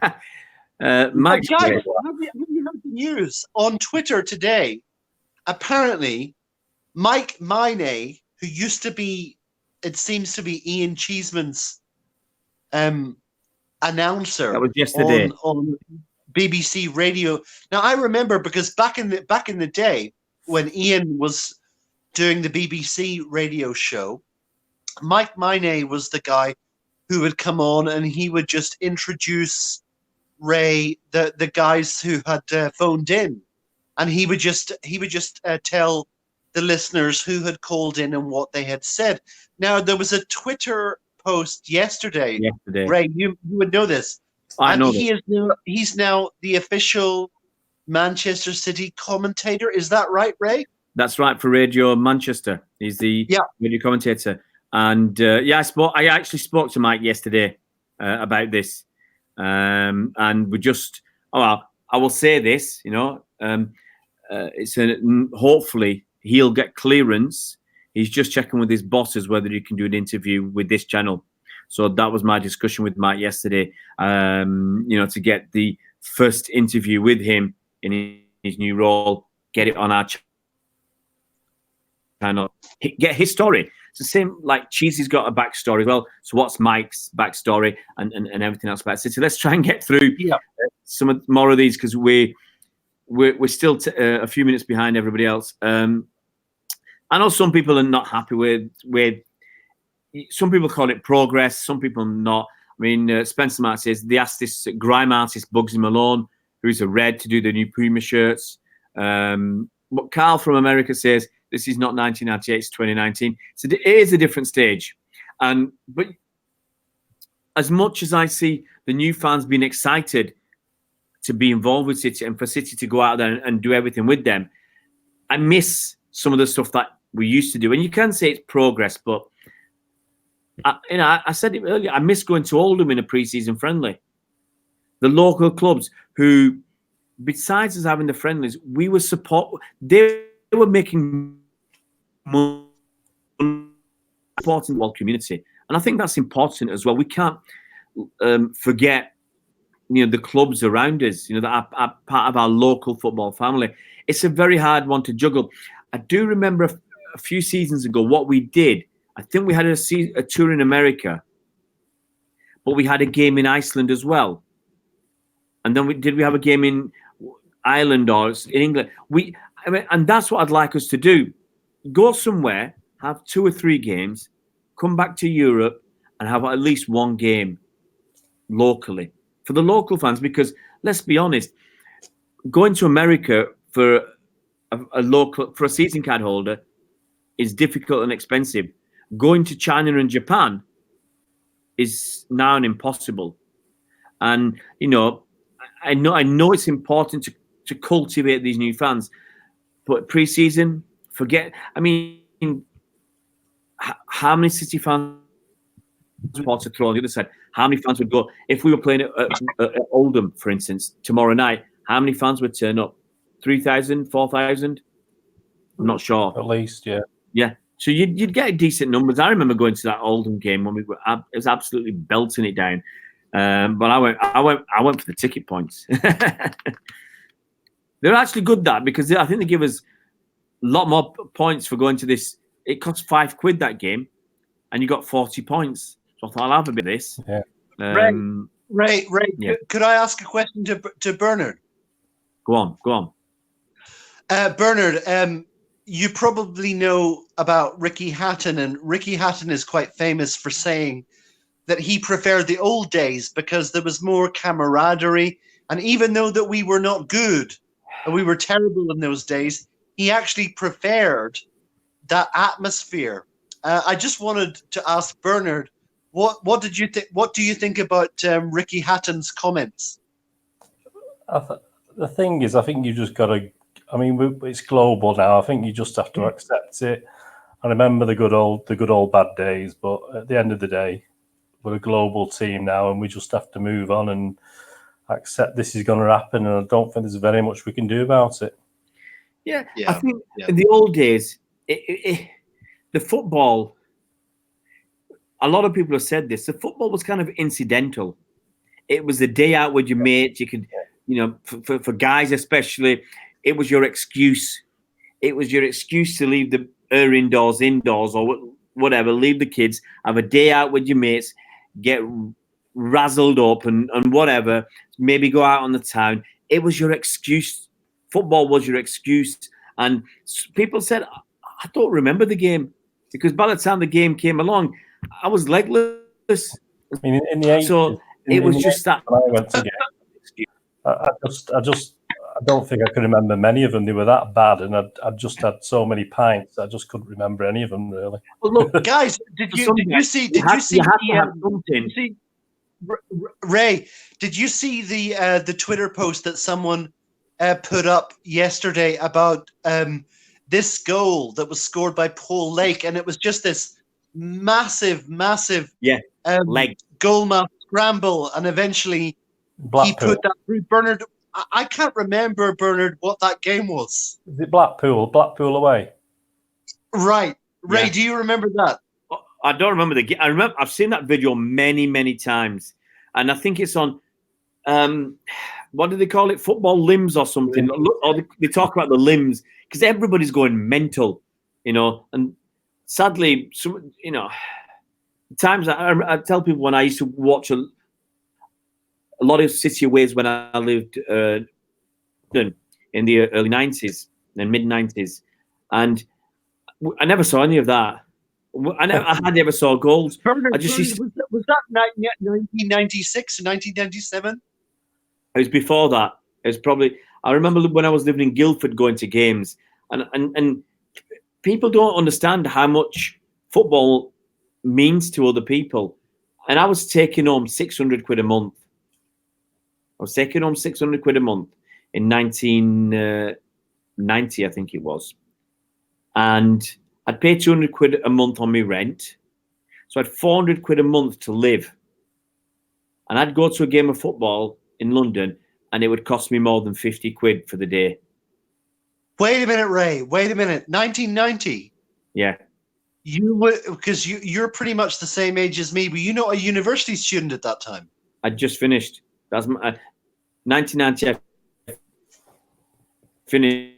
So I finished in 1990. Finished uni at Liverpool Uni, and I went down to Guildford to work as a trainee accountant. 600 quid a week in my pocket, a month. Sorry, in my pocket. And I remember at the time, I had some friends up in London, and there's a guy who's an Irish guy. He was a labourer for a construction labourer, and he was earning 900 quid a week, and I was taking home 600 quid a month as a trainee accountant. But that was still good money at that time, wasn't it? It wasn't. Trust me, it wasn't good money. 600 quid a month when your rent's 200 quid a month, and you know it was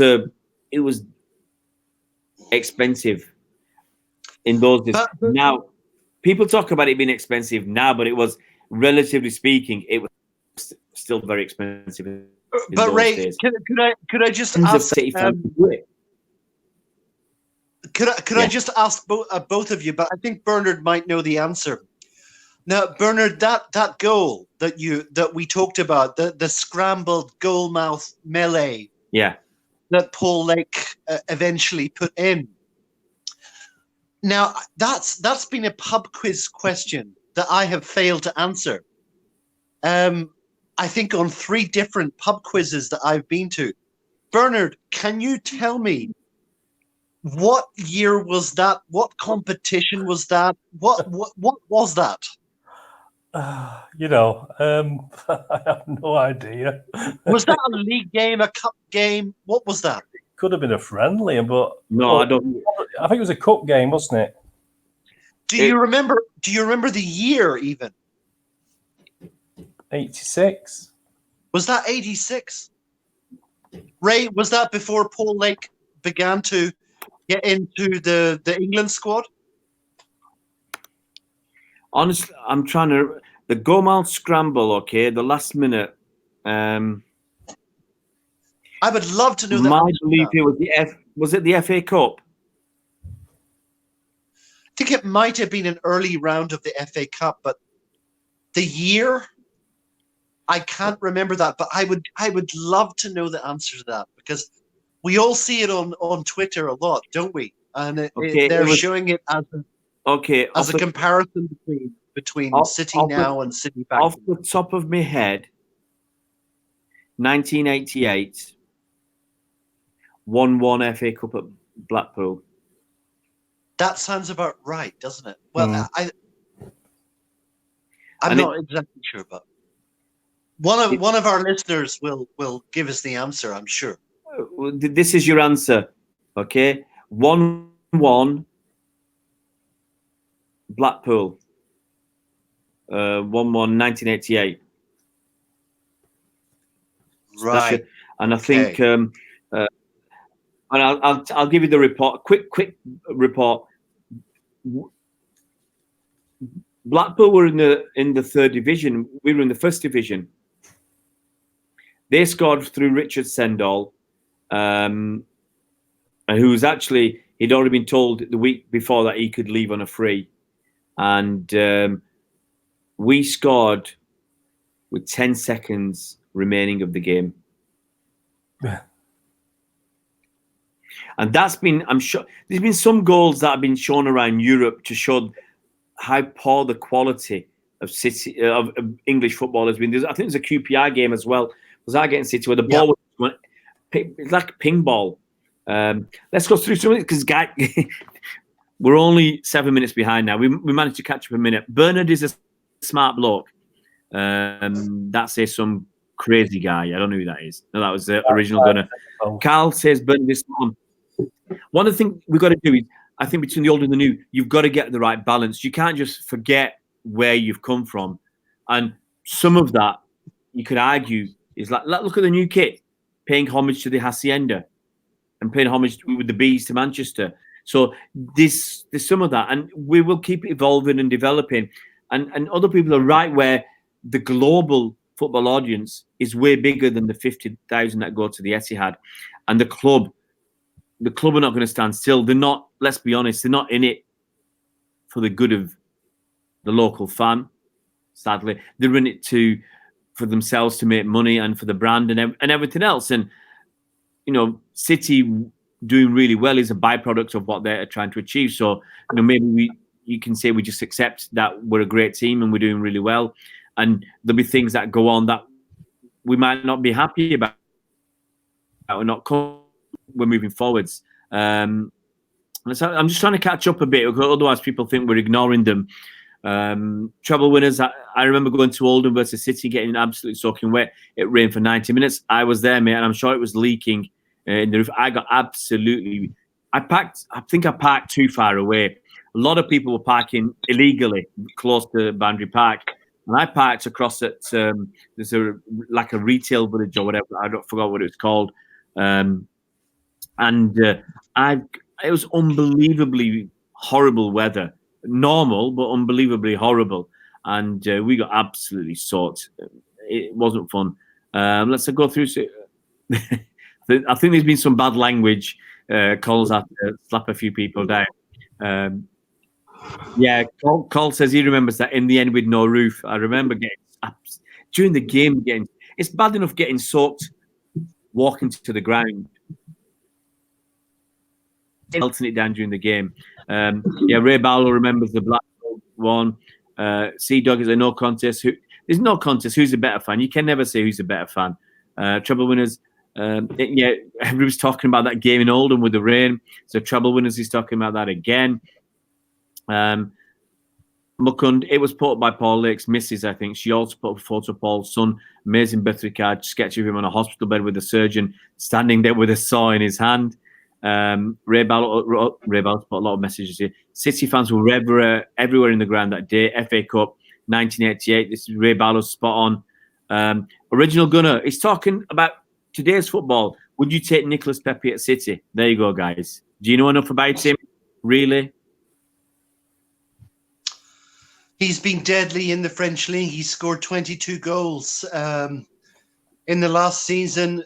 Everyone's saying that he's going to go to Liverpool. He's also been linked with Arsenal. I don't see how they have the money for that. But he's a winger who scores goals for fun, and he's fast as lightning. So he is much in demand, Ray. Much in demand. Oh, definitely. I mean, he was on. He was videoed saying that they were asking about Liverpool and Man United, and he apparently was. I wasn't paying that much attention. I was looking at I mean, even though he might have been speaking in French, I still wasn't paying attention. But he kept mentioning Man United, and he was talking about the respect they showed Cristiano Ronaldo when he went back, and so he basically was sucking up to Man United. Let's be honest. Out of the two clubs, who's going to pay the most money? In terms of a transfer fee and wages, Man United. So, I don't know. One thing I don't understand is why Liverpool haven't bought anybody big. A main player to put pressure on the less than 3 weeks left before the transfer window closes. So I'm really, really surprised that they haven't done that. Really, really surprised that they haven't got anybody, because, then don't you guys feel that they need to? Because look, we beat them last season. I mean, it's a shame Chris Welch isn't here. I'll probably rub it in a bit more. But we beat them to the title. If they want to win that title, they're going to have to do something special. What do you think, Bernard? Do you think they need anybody else? It is difficult, though, isn't it? I mean, I think all the English clubs, top English clubs, find it difficult to find the right. The technology works. I mean, Kamal says, cheers, guys. Great live stream. Carl H says, thanks. Bye all. Thanks, Ray. Thanks, Mike. Thanks, Bernard. Take care, all. Cheers, guys. Cheers, all. Yeah, Kaz says, what does Kaz? Oh, he's got so many thanks here. Thanks, guys. Cobby, fantastic if we can have more game discussions when the season starts.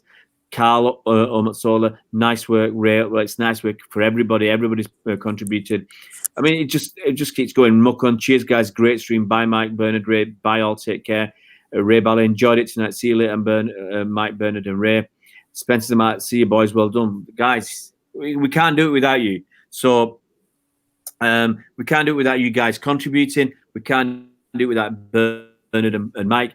And we will try a bit. Otherwise, Mike will have big bags under his eye. Bernard will have big bags because we can spend so long. I've already got big bags, so it makes no difference to me. But we'll try and spread it around a little bit. Yeah. But guys, love you all. It's been great. I need some kip because I worked out the other day. I had 7 hours over the weekend, and it's not enough really in 2 days. So Mukund said, "Can we get Natalie on the stream?" Sadly, Mukund, I think her contractual responsibilities will not allow her to come on the stream.